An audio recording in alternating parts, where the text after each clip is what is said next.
विवेचना में आज कहानी भारत का संविधान बनाने वाले बाबा साहेब भीमराव अंबेडकर की।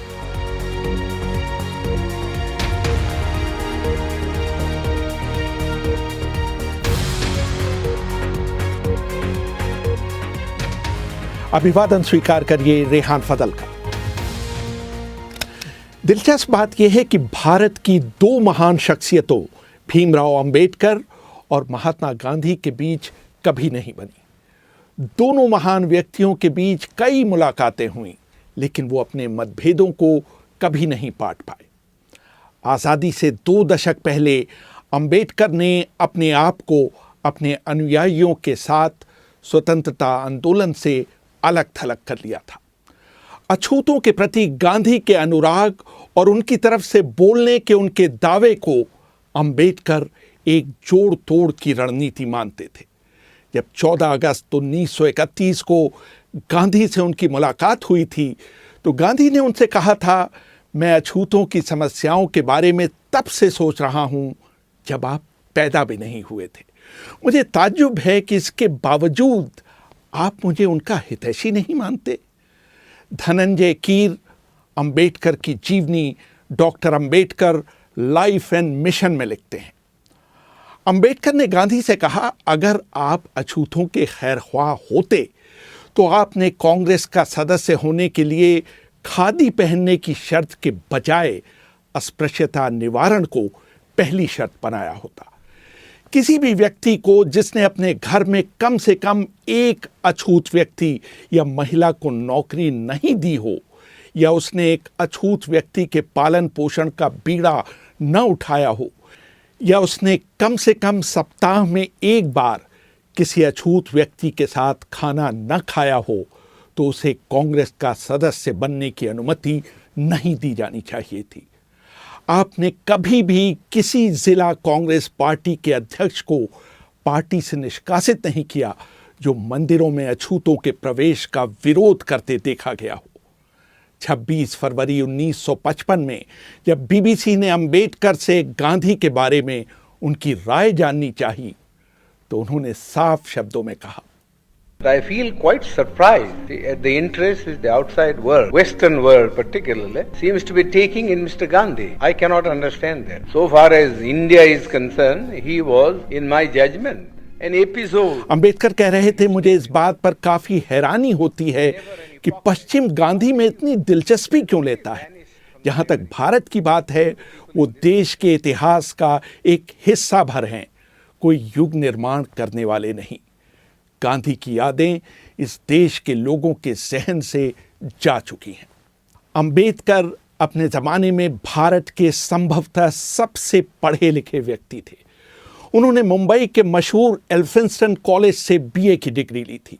बाद में उन्होंने कोलंबिया विश्वविद्यालय और लंदन स्कूल ऑफ इकोनॉमिक्स से पीएचडी की डिग्री प्राप्त की।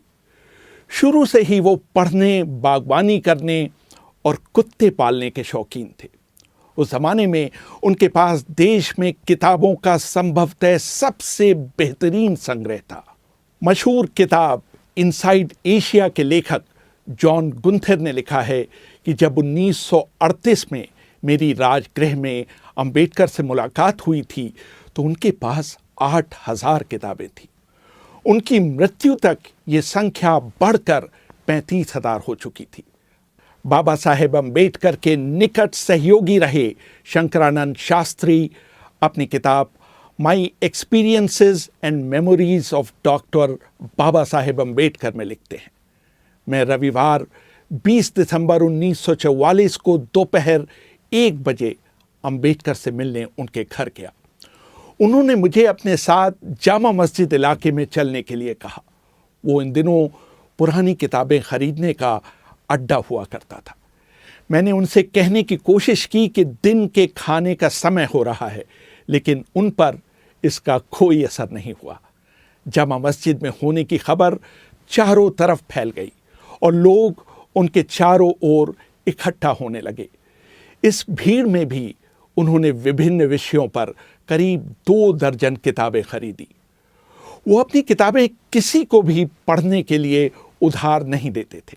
वो कहा करते थे कि अगर किसी को उनकी किताबें पढ़नी हैं तो उसको उनके पुस्तकालय में आकर उन्हें पढ़ना चाहिए। किताबों के प्रति उनकी भक्ति इस हद तक थी कि वह सुबह होने तक किताबों में ही लीन रहते थे। अंबेडकर के एक और अनुयायी नामदेव निमगड़े अपनी किताब in the tiger shadow the autobiography of an Ambedkarite में लिखते हैं, रात में अंबेडकर अपनी पढ़ाई में इतने खो जाते थे कि उन्हें बाहरी दुनिया का कोई ध्यान नहीं रहता था। एक बार देर रात मैं उनकी स्टडी में गया और उनके पैर छू लिए। किताबों में डूबे अंबेडकर बोले, टॉमी ये मत करो। मैं थोड़ा अचंभित हुआ। जब बाबा साहब ने अपनी आंख ऊपर उठाई तो मुझे देखकर वो झेंप गए। वो पढ़ने में इतने ध्यानमग्न थे कि उन्होंने मेरे स्पर्श को कुत्ते का स्पर्श समझ लिया। अंबेडकर की जीवनी लिखने वाले धनंजय कीर लिखते हैं, अंबेडकर पूरी रात पढ़ने के बाद भोर में सोने जाते थे। सिर्फ 2 घंटे सोने के बाद वो थोड़ी कसरत करते थे। उसके बाद वो नहाने के बाद नाश्ता किया करते थे। अखबार पढ़ने के बाद वो अपनी कार से कोर्ट जाते थे। इस दौरान वो उन किताबों को पलट रहे होते थे जो उस दिन उनके पास डाक से आई होती थी। कोर्ट समाप्त होने के बाद वो किताब की दुकानों का चक्कर लगाया करते थे और जब वो शाम को घर लौटते थे तो उनके हाथ में नई किताबों का एक बंडल हुआ करता था। जहां तक बागवानी का सवाल है, दिल्ली में उनसे अच्छा और दर्शनीय बगीचा किसी के पास नहीं था। एक बार ब्रिटिश अखबार डेली मेल ने भी उनके गार्डन की तारीफ की थी। वो अपने कुत्तों को भी बहुत पसंद करते थे। एक बार उन्होंने बताया था कि किस तरह उनके पालतू कुत्ते की मौत हो जाने के बाद वो फूट फूट कर रोए थे। कभी कभी छुट्टियों में बाबा साहेब खुद खाना बनाते थे और लोगों को अपने साथ खाने के लिए आमंत्रित करते थे। अंबेडकर के साथ काम कर चुके देवी दयाल लिखते हैं, 3 सितंबर 1944 को उन्होंने अपने हाथ से खाना बनाया और 7 पकवान बनाए। इसे बनाने में उन्हें 3 घंटे लगे। उन्होंने खाने पर दक्षिण भारत अनुसूचित जाति फेडरेशन की प्रमुख मीनाम्बल शिवराज को बुलाया। वो ये सुनकर दंग रह गईं कि भारत की एग्जीक्यूटिव काउंसिल के लेबर सदस्य ने उनके लिए अपने हाथों से खाना बनाया है। बाबा साहेब को मूली और सरसों का साग पकाने का बहुत शौक था। अंबेडकर को न तो नशे की किसी चीज का शौक था और न ही वो धूम्रपान किया करते थे। एक बार जब उन्हें खांसी हो रही थी तो मैंने उन्हें पान खाने का सुझाव दिया। उन्होंने मेरे अनुरोध पर पान खाया जरूर, लेकिन अगले ही सेकंड उसे ये कहते हुए थूक दिया कि यह बहुत कड़वा है। वो बहुत साधारण खाना खाते थे जिसमें बाजरे की एक छोटी रोटी, थोड़ा चावल, दही और मछली के 3 टुकड़े हुआ करते थे। घर पर सुदामा को अंबेडकर के काम में मदद के लिए रखा गया था। एक दिन सुदामा जब देर रात फिल्म देखकर लौटे तो उन्होंने सोचा कि उनके घर के अंदर घुसने से बाबा साहेब के काम में विघ्न पड़ेगा, जो कि उस समय पढ़ने में तल्लीन थे। वो दरवाजे के बाहर ही जमीन पर सो गए।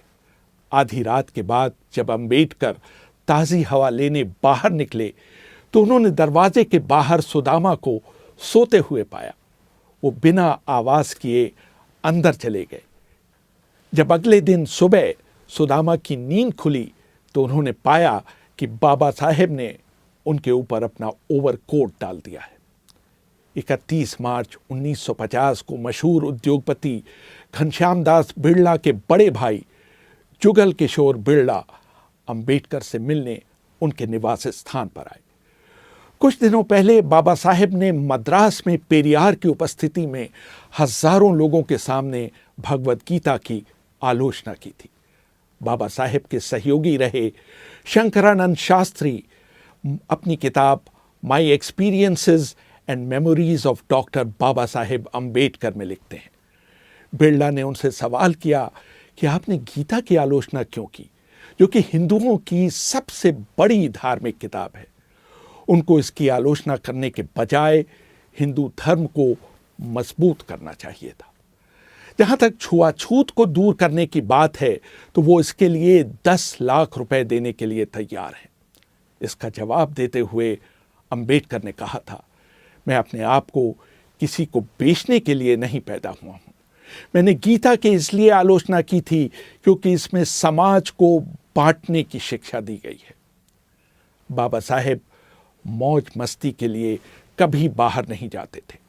उनके सहयोगी रहे देवी दयाल लिखते हैं, हालांकि वो जिमखाना क्लब के सदस्य थे, लेकिन वो शायद ही वहां गए हों। जब भी वो कार से अपने घर लौटते थे तो वो सीधे अपने पढ़ने की मेज पर जाते थे। उनके पास अपने कपड़े बदलने का भी समय नहीं रहता था। एक बार वो एक film a tale of two cities देखने गए। उसे देखते समय उनके मन में कोई विचार कौंधा और वो फिल्म बीच में ही छोड़कर घर लौटकर उन विचारों को लिखने लगे। वो घर के बाहर खाना नहीं पसंद करते थे।